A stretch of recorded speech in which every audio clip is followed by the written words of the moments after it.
Hey movie fans, brought my daughter along tonight to talk about The Greatest Showman. Wanted to do more of a full review and talk about this movie because, let me tell you, if you haven't seen The Greatest Showman lately, you haven't seen The Greatest Showman.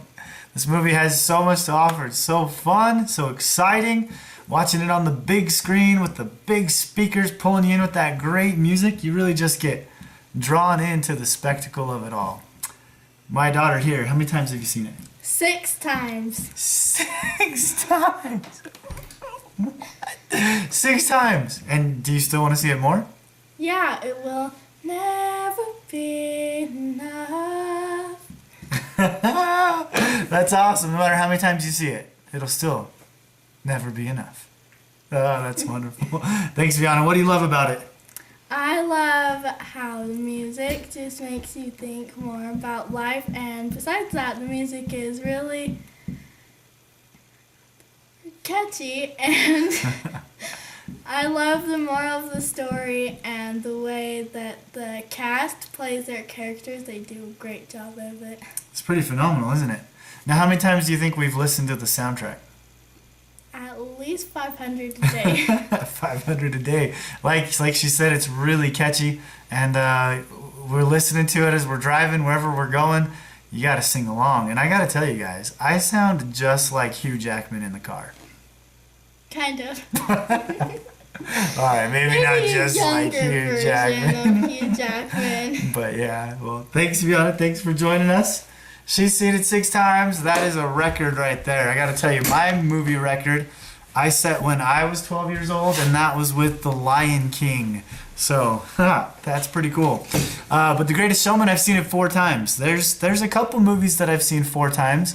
Star Wars The Last Jedi, saw that one 4 times. Star Wars Rogue One, saw that one 4 times in theaters.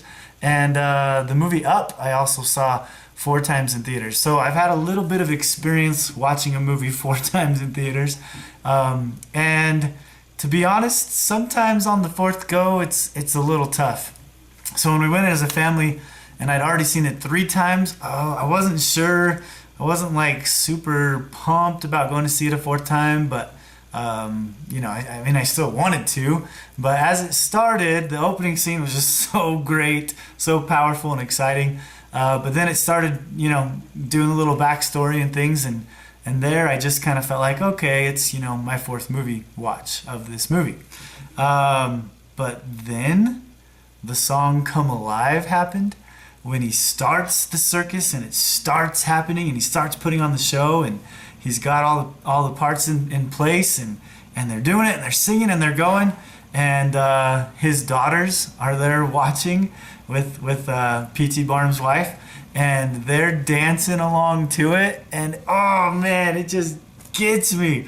Like, as soon as that song was done, I just wanted to stand up, just be like, yes, yes, and it did. It just boom, and from there, it was like watching it again for the first time. It was so exciting, and I couldn't believe what a great experience I had watching it again for the 4th time. So just to kind of help you see the power and the spectacle and the excitement that The Greatest Showman brings. That's the experience that we've had here at our house. So I want to talk about a little bit with these characters and their story arcs and what's going on. So P.T. Barnum, he is he's a risk taker.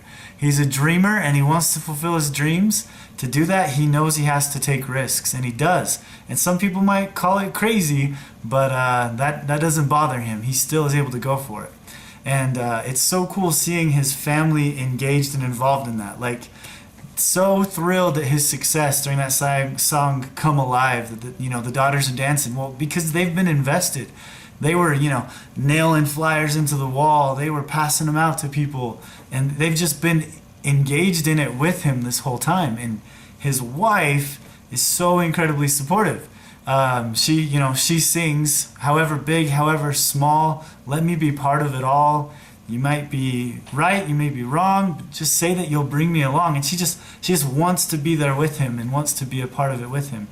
And so that's what happens until PT goes off on tour with Jenny Lind and doesn't even tell his wife that he's using their house as collateral to get a loan to fund it. And at that point, he's kind of broken his promise to her. And he's broken away from what he said he would do to keep her involved and to keep her part of this journey, no matter the risk. And she sings about this in the song Tightrope, and it is just so beautiful and powerful. It just poignantly paints that picture of the pain that she's feeling, and in recognizing that there's this struggle, this rift between them, where he's not involving her like he was and like he said he would be. So then you get at the end where he realizes it. During the song From Now On, he's there, he's singing, and he remembers what all this was for. It wasn't to please politicians, it wasn't to get the cheers of the people, it was for his family. So he recognizes that, he remembers it, and from now on he recommits himself to that promise that he's going to be there for his family. And so, holy cow, it just ends with that beautiful ballet scene, and almost kind of under his breath he's singing, "It's everything you ever want, it's everything you ever need, and it's here right in front of you." And we just get to end the movie with just such a moving, stirring emotion that the greatest show is our family. It's those people that we love the most that are right in front of us, and that is where we want to be, and that's who we want to be there for. So beautiful message in the movie The Greatest Showman. We've loved it.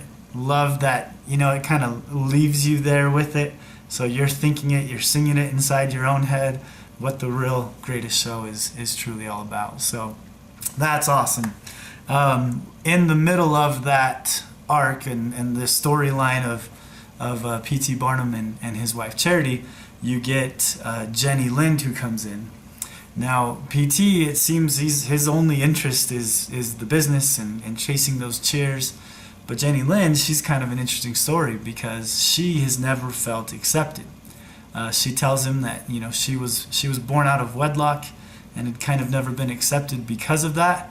And so in her song, she's singing how towers of gold are still too little. These hands could hold the world, but it will never be enough, because she really needs to have that love and that acceptance. And she mistakenly is placing that in PT, thinking that's where she's going to get that love and that acceptance, which leads to that drama and that craziness there. So kind of an interesting, almost like a villain type aspect to her story, where she kind of gets in the way of the family, which is the greatest show. So but I also wanted to talk about the awesome, incredible story of Philip Carlyle and Anne. I love their love story. That fourth time, just watching Rewrite the Stars, I was just like, it just killed me. I was just like, I can't even do anything right now. I can't talk. I can't think. I think I did talk. I said to my wife, that killed me, because it was just so good and so powerful. And I love their story where Philip is this guy who's all about high life society, and he's stuck within these walls, and he's limited by that, by doing what society, that class of society deems appropriate and acceptable. But when crazy risk taker P.T. Barnum comes in, he talks about getting him out of those walls and dreaming and living and laughing a little and being able to get outside of that. And he goes along with it, but really it's when he meets Anne that he starts putting his heart into everything. But their relationship doesn't click, it doesn't go. Anne knows that it's hopeless because of the walls. And so their relationship never really gets to take off. When they're out in public, there's the scene during Never Enough when he goes to hold her hand, and then he sees, I think it's his parents up there looking down, and he's just like, oh no, I can't have that. And then when they go out to the theater together, and Philip's parents then confront him about it, and she turns and she leaves. So she knows it's hopeless, and she calls it that. But man, then what happens is the circus burns down, and those walls are gone. And Philip, thinking that Anne was still in that building, he runs in. He's risking everything for her, to go get her, to save her. Luckily, she wasn't in there. She comes around later. And then we find out that Philip, from going in, he's got to go to the hospital. He's in trouble, and Anne is there with him the whole time in the hospital. And now, it's like now their relationship can take off because the walls are gone. And she's there in the hospital, and she doesn't care who sees. She's there for him. He wakes up, and the first thing he says to her is, "You're here." Which I thought was so awesome because, you know, she's there. She's there for him. She's there to be with him. And then I realized, well, wait. As far as he knew, when he ran into that building, she was in there too. So he may not have even known if she was alive. But she's there, and they're there, and then they have their like kiss in the hospital bed. And it's just so awesome that now the walls can't stop them, which is what they're singing in the final number. The walls can't stop us now.